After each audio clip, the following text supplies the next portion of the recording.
Hey guys, welcome back to another episode of Free Terrible Gamers. I'm your host Colin here with Ashton. Hey guys, how you doing? Episode 71. Getting up there. Way up there. Alright, got I think 2 left over from last week, then a whole set of new ones again. So we're gonna get into it. Nintendo Switch Flash Cart was announced.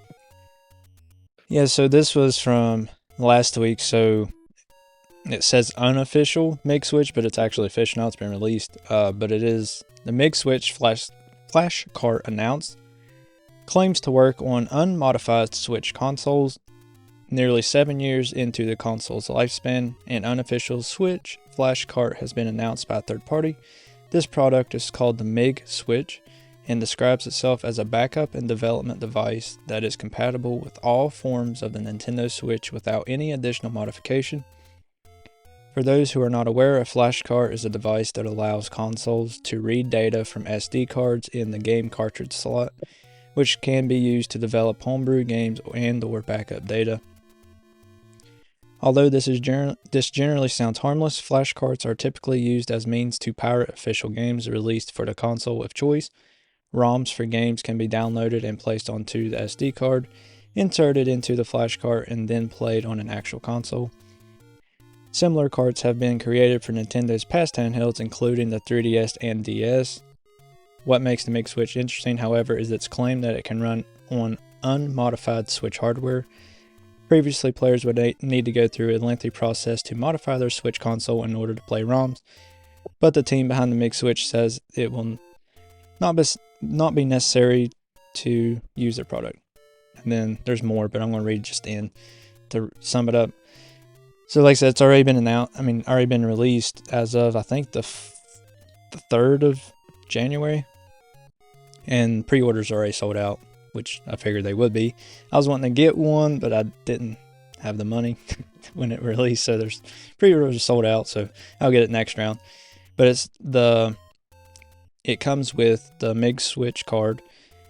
Obviously, the micro SD card is not included, but it comes with MIG Switch Dumper that is used to back up your legally owned Nintendo Switch games, your physical ones. Obviously, you can't back up your digital ones.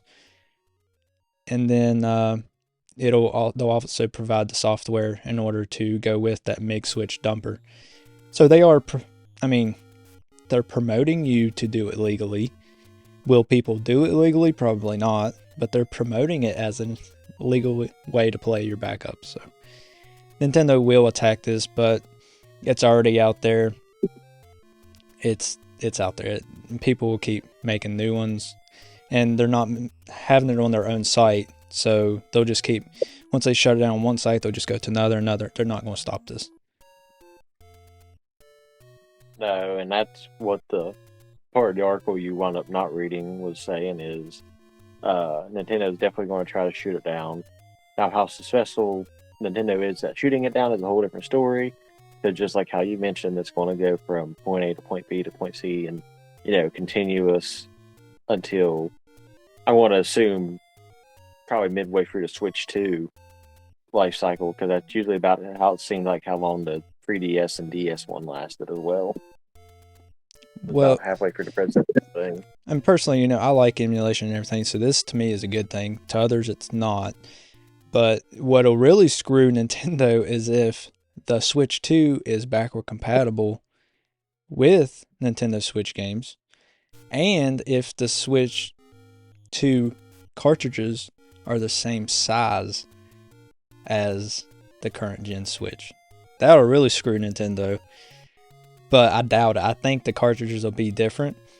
I think Switch cartridges now will be backward compatible with the cartridge slot on the Switch 2, but I think the Switch 2, they've done that with like 3DS and DS. Like they'll have like just one little plastic piece that won't allow it to go down in. You know what I mean? So I think there'll be different cartridges for the Switch 2. But we'll just have to wait and see. The good old Nintendo sits. Yeah. I seen a video yesterday. They was like, oh yeah. They was like doing like a fake pitch meeting at Nintendo. It's like, oh yeah, we're gonna call this one the Nintendo Sits, and you're gonna have motion controls with your butt. Yeah, Move your left cheek to swing a Master Sword, and ground pound to do a ground pound with Mario. sounds about I right. think Something Nintendo would try. that's right. Yeah, Nintendo Sit. yes. I mean, I will be getting this and trying it out. I'll let you guys know how it is, but I'll be doing it legally. You know, I'll put my legally backed up ROMs on it.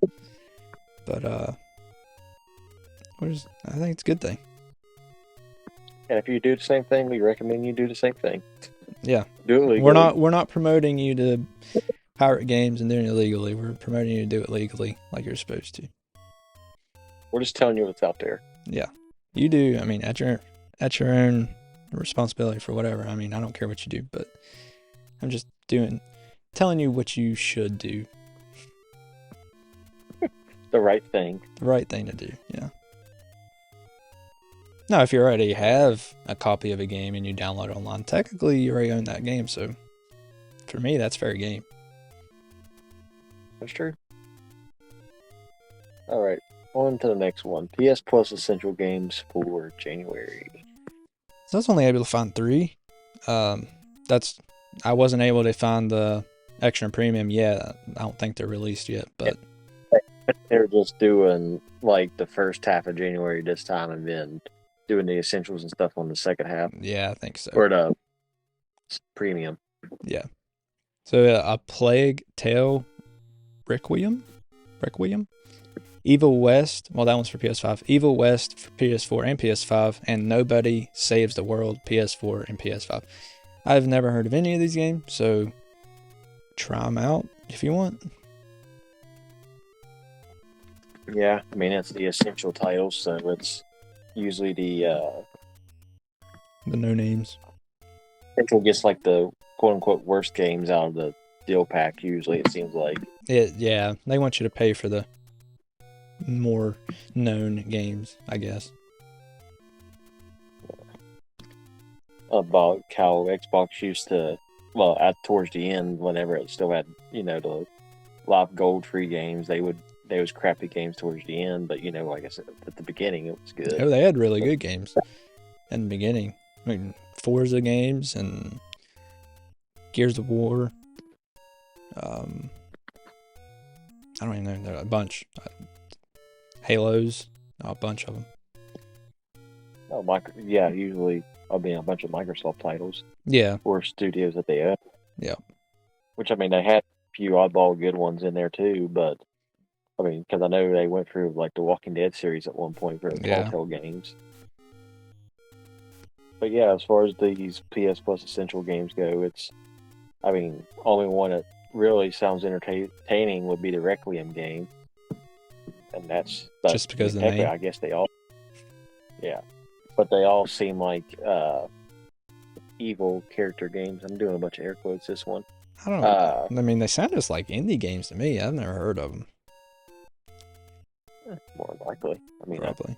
I definitely probably never won a Game of the Year award. Yeah, I would say not. Baldur's Gate 3 shouldn't have either, but we won't get into that. No, we've already done that a couple times.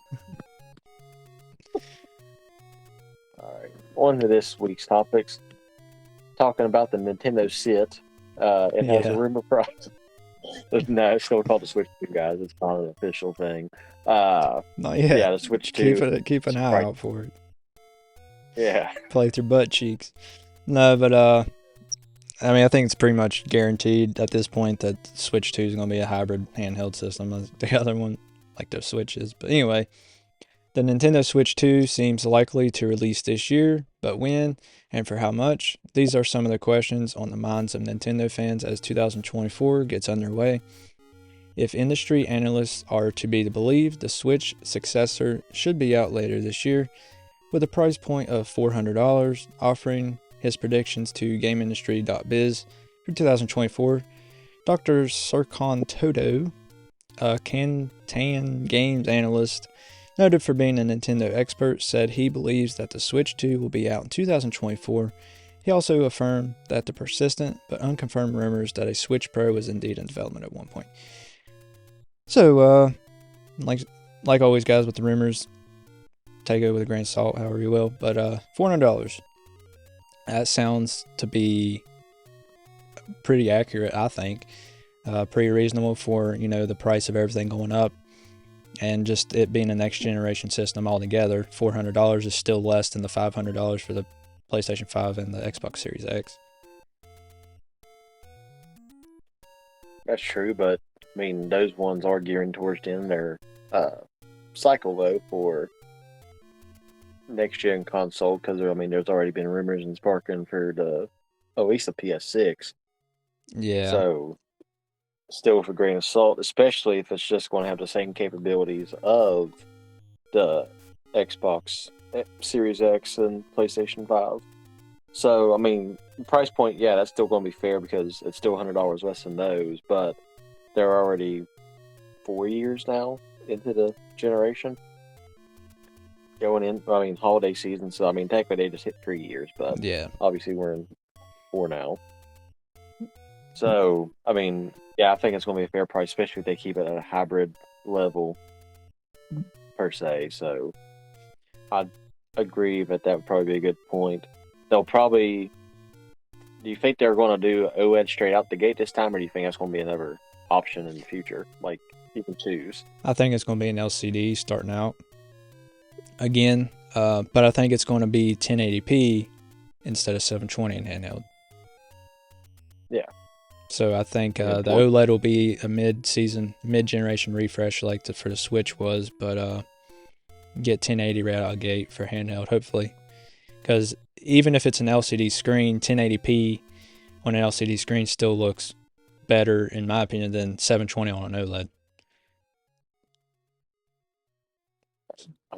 I would assume that would be the case anyway. Yeah. Some people disagree with that, but some people die by OLED no matter what the resolution is, but I guess it's all personal preference at that point. Which, if that's what the case, then it's probably going to be an extra $50 whenever it comes out. Or who knows, with the price of things, it may be a $500 console at that point for the OLED when it finally comes out. I say $450. I'll go ahead and predict it. But technically, in my opinion, I think we're already going on 7 years into the next generation, because I don't see how two consoles by the same manufacturer can be in the same generation, but that's just my opinion. I think the Switch started the next generation, but apparently it didn't. No. Not by a long shot, especially the GameStop employees. What do they know? They're going out of business. And developer too. Yeah. So I had my issue with Xbox Series X and the PlayStation 5 came out. I'm just like, technically it is the part of the next generation, but I think it is. I think it started it, because how's the Wii U and the Switch in the same generation? That makes no sense. They're two separate consoles. Technically, who counts the Wii U? Obviously I know it's a thing, but and yet again, we've mentioned how much crap the Wii U got a lot in the past, especially. It wasn't deserved. Nintendo should have marketed it better, but it's a good console and has a lot of good games. I still have mine hooked up right over there. Like, it's good. Yeah. Just people thought it was a Wii add-on because they kept the Wii name. So hopefully with the Switch 2, obviously they're not going to keep the name Switch 2, but hopefully they let people know that it's a different generation, and so they don't just call it Switch Next or something. Like, they get rid of the Switch name so people aren't confused, but they still kind of keep it in a way that people know it's still a hybrid system without seeing it. Super Switch. People just think that's a Switch Pro or something, so, and wouldn't buy it because it's not a next generation. They wouldn't think it was a next generation console. So that's why it's kind of hard. That's why the Wii U failed, because people just thought it was an upgrade of Wii, not a next generation. So hopefully they don't make the same mistake with the Switch. And I think they learned their lesson. I hope they did. Yeah, if they stuck with Switch 2, they would be taking a page out of PlayStation books at that point. Yeah, that would work, I guess. But Nintendo won't call it Switch 2. They're more original than that. But Yeah. I mean, no one. I don't think anyone ever anticipated for a console to be called a Switch. that's true. But being Nintendo, like I said, they're original. That's for sure. I mean, they call the next one Nintendo Hybrid. I don't know. Something, something different, but still let people know it's a hybrid console. Nintendo sits. I'm still stuck on that. I mean, maybe. I mean, you do sit on the couch and play it, so I don't know. Sure. Only time I've ever stood up to play a Nintendo console was the Wii? For the Wii Sport. I mean, the Wii in general, obviously. I mean, that's the whole concept behind it. But, I mean, I don't think I ever stood up really to play the Switch because I didn't have the 1-2 Switch or Switch Sports. I do have Switch Sports. I played it, but I think the only other times I stood up to play a game is when it got serious when he was playing 2K, and you had to stand up to play better. It's true. That makes a difference. It does. All right, moving on to the next one. Epic's free game in a week for 2 weeks from now. Well, I guess technically a week from release. Well, yeah, a week and a half from release. Got leaked early, which usually don't happen. No. Somehow they let it back on this one. Yeah, so Epic Game Store users can expect the free game giveaways to continue, with Sail Forth being the next game available from January 11th to January 18th. Love, an indie platformer with a short playthrough time, is rumored to be the free game for January 18th to January 25th. Fans should approach the rumor with caution, as only 80% certain that Love will be the free game, and plans could potentially change. So, Sail Forth and Love, but as of right now, time of recording, I can't remember when it ends, but as of right now, Guardians of the Galaxy is free on the Epic Game Store. So if you want to pick it up. 11th is when it ends. 11th, okay. So time recording, that's 5 days from now. I've already claimed it, so I don't have to worry about it. But What release is when? I mean, on the episode release, I think you have 2 or 3 days. Yeah. see, it'll release on Tuesday, which is... You'll have one day it'll release on the 10th. Okay. So, when you're listening to this, if you're not listening to it live, Get it done. Yeah, it's free. And start listening to us live. Yeah, that's right. And Guardians of the Galaxy, I mean, I heard it's a good game. It didn't perform well. Like, it sold less than what, but people said, like, it feels like you're playing the movie. Like, it's really good. And that's why it was, even though it's on the Epic Game Store, which I don't prefer, only have because of Fortnite, I went ahead and picked it up for free. May as well. It costs nothing. Right. And the Epic Game Store isn't that bad, but I definitely prefer Steam. Oh, yeah. For sure. Alright, on to the next one. Speaking of Steam. Yeah, speaking of Steam, since Ashton done a nice little segue to it. On accident. You know it was on purpose. You knew what the next topic was. Yeah. I don't think I got it out of order for you this time. No. But Steam had a record year last year for game releases. Yeah, so a total of 14,532 Steam games were released in 2023, marking a significant increase from the previous year. Despite including high-profile releases like Baldur's Gate 3, the quality of games on Steam varied due to a more relaxed curation approach. With over 110 titles already released in 2024, Steam is set to maintain its steady pace of game releases throughout the year. So 14,532, that's a lot, but like this said, Steam kind of lowered their standards when it comes to games being released on the platform. So not all those games are worth playing. So it's kind of like the Nintendo Switch eShop at that point. But I mean, still, That's pretty impressive for that many games to be made. I mean, that's just on Steam, so that's not counting other games on other consoles that didn't make it to Steam. So that's impressive that development teams are, I mean, working hard and getting games out, whether they're high quality or not. I mean, they're still putting work into it. So I think I can't tell you I've seen it like an exact percentage wise, but I think they said like up to like 67, 68%. So basically just over a third of it was all like shorter indie games that released. I figured,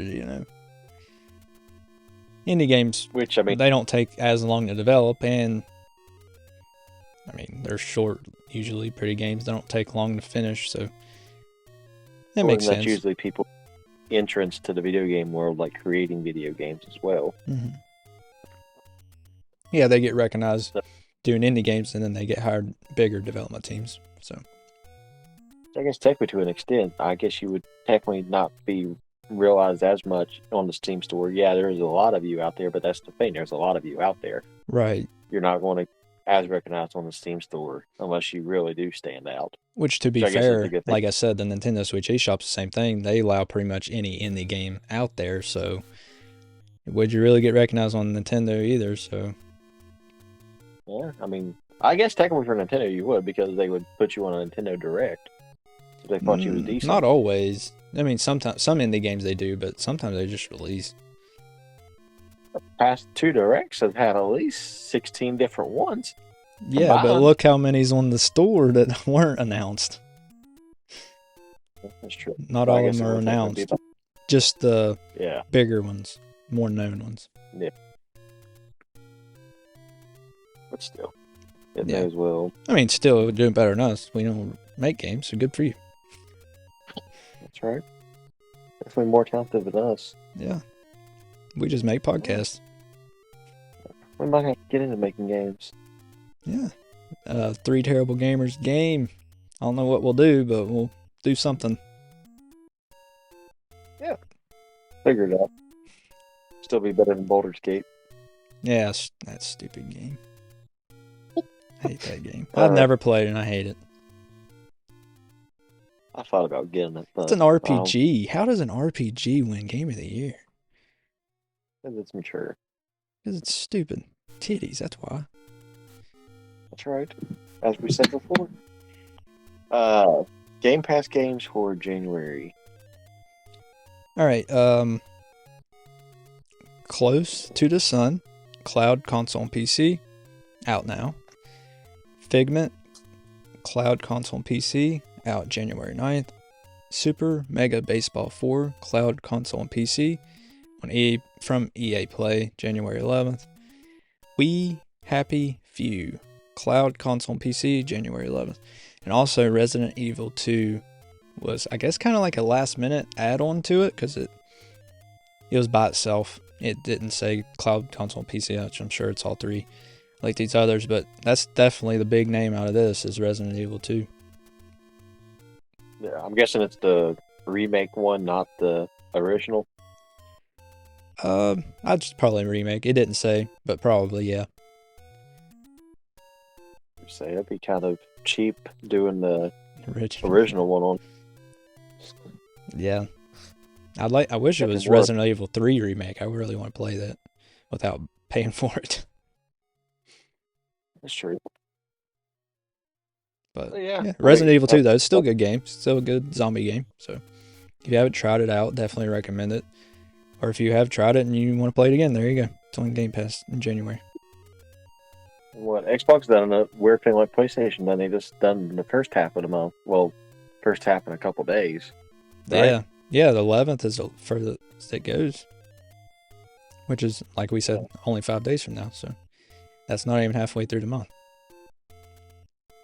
Yeah, that's weird. I don't know why they're doing that. I mean, I'm guessing come next week we'll be able to give you an update potentially on the next half of the month per se, but yeah, right now it's just weird. They just both PlayStation and Xbox decided to only release half the month. The only thing I can think of, which it's just my opinion, maybe they had these set up for last year. Maybe they do it yearly. So like January, they sign contracts for every month and do a kind of a roadmap for the year. And then just January, they haven't got the contracts out yet. So these are just some reserves they had in to release until they get the contract fully set for the year. I don't know. I know it's been 50 some episodes since we've done it, Game Pass for January last year, but it's still just, I don't remember that being a thing last year. I thought they released the whole month at one time. They may have, or maybe I just didn't pay attention. I don't remember. At least it's been a year, so I don't know. I don't remember. I don't remember what happened for lunch, let alone something happened a year ago. I had chicken nuggets for lunch. I at least remember that. I can remember that. Oh, we got one more topic, and I think just enough time for it. Yep, we got it. So, as many people have figured out now, or have heard, that Mickey Mouse has entered the public domain. So, officially, people have started to do random things with Mickey Mouse, including movies, and a horror video game was announced from it. Yeah, so 2 horror films and a video game featuring Mickey Mouse were announced just hours after Disney's earliest versions of the cartoon character entered the public domain. In the US, the copyright on Disney's 1928 short film, Steamboat Willie, expired in the US on New Year's Day, 95 years after it was released. It means the early versions of Mickey and Minnie Mouse featured in the film, their first screen release, can be used without incurring a cost. So, people were just had these projects done pretty much and just waiting for the copyright to expire. It's kind of weird, I think, and potentially seeing Mickey killing people, just be weird in a game doing that, be kind of weird. But I mean, it's fair game. Do what you want. People, even the creators of one of the movies said that, it's kind of a weird idea, but they had fun doing it, so they just ran away with it and made it. So good for them. Oh, yeah. I knew it was going to happen, especially with the moderate success, which, of course, this is more movie-based opposed to game-based, of the Winnie the Pooh movie last year with the Killer Pooh and Piglet. It's just one of those things. People are taking stuff that's been involved in pretty much everyone's childhood because, they've been around for almost 100 years at this point. Right, yeah. So they're just taking advantage of what's already there and using the name because they can legally do that now. Which Mickey Mouse, I think, is more deserved anyways because Disney is the reason why that rule was in place for so long. Because I believe before, whenever it first started, like when Disney was first introducing all the characters or whatever, I believe that anything entered the public domain in 5 years. And then he got it pushed to 90 years, then he got it pushed to 95 years before he passed away. So he was obviously long gone before it ever came back into the public domain chances, which is now. Right. So, seeing a Mickey Mouse video game, especially in a horror variety, I think I would definitely play it. It's pretty cool. That's just me. It kind of reminds me of maybe like a Five Nights at Freddy's, something along those lines, maybe. Yeah, they would. Obviously they have to do the Steamboat Willie version. They have to do the black and white per se color scheme to use your current day Mickey Mouse colors. You can't do the red and yellow. Right.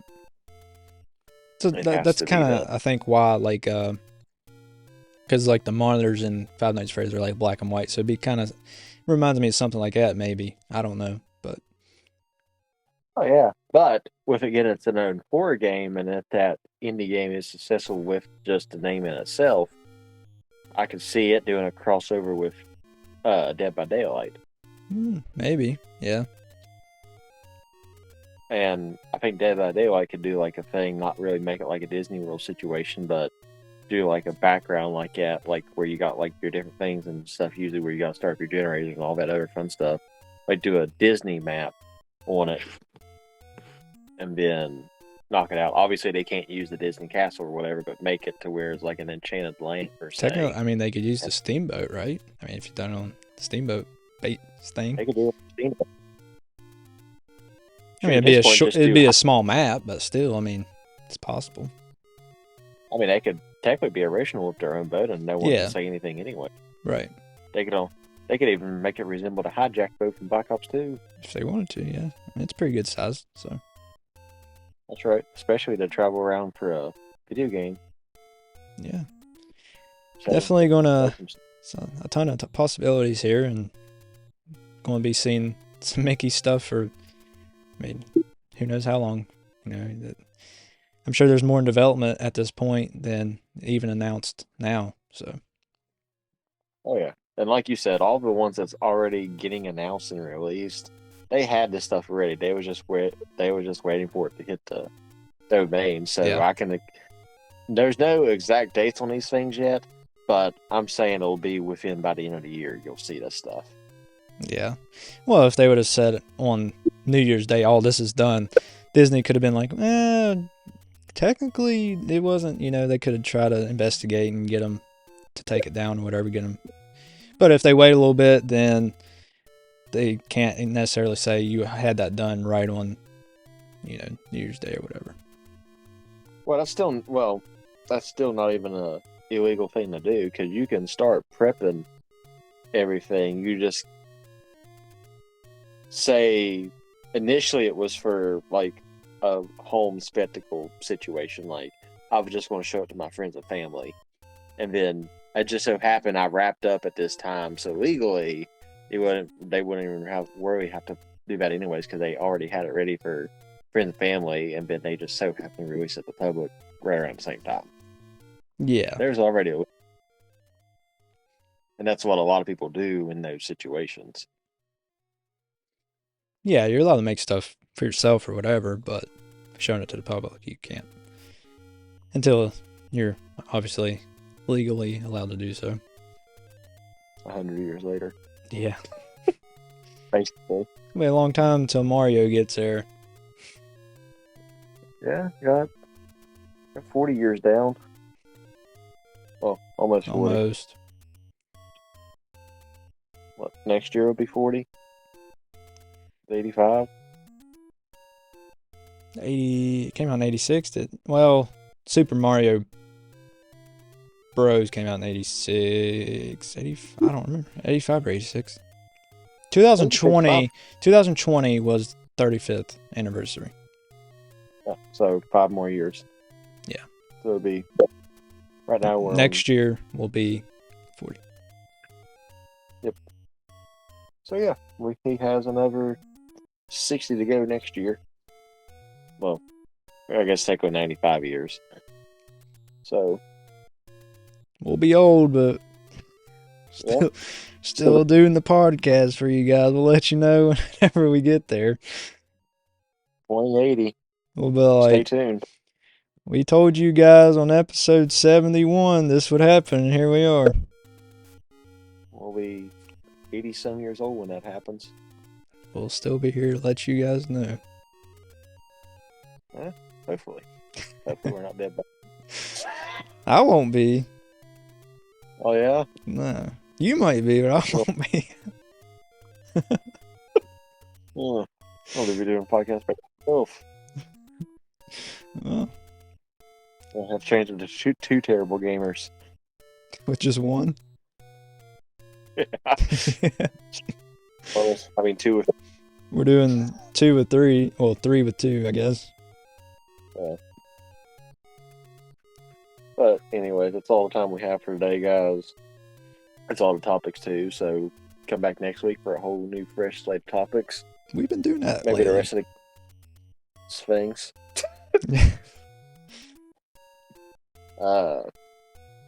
Our Discord, Twitter, TikTok, Facebook, Instagram, YouTube, Twitch. We got a new affiliate with Dubby. They're an energy drink company, so we got a gaming energy drink. Gaming energy drink specifically. So they're outlasting Game Fuel right now at the moment, I believe, from what little bit of research I've been doing on them. And we also have an affiliate for BetterHelp if you guys are struggling mentally or just need somebody else to talk to. Merch on Redbubble. Merch off Redbubble. Oh, we still got Discord. That's right. All right. That's all we got. Later, guys. All right. Catch you guys in the next episode.